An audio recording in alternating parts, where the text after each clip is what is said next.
Masyarakat kita perlu jelaskan lagi, ini bukan hanya program dari Mas Wapres, ini adalah program pemerintah. Istana tegaskan, lapor Mas Wapres, bukan program Gibran.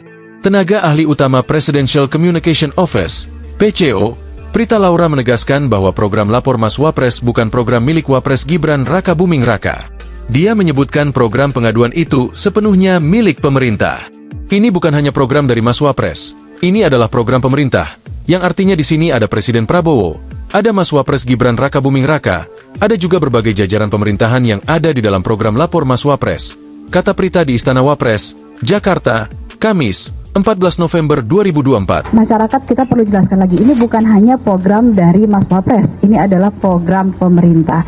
Yang artinya di sini ada Presiden Prabowo, ada Mas Wapres Gibran Raka Buming Raka, dan juga berbagai jajaran pemerintahan yang ada di dalam program Lapor Mas Wapres ini.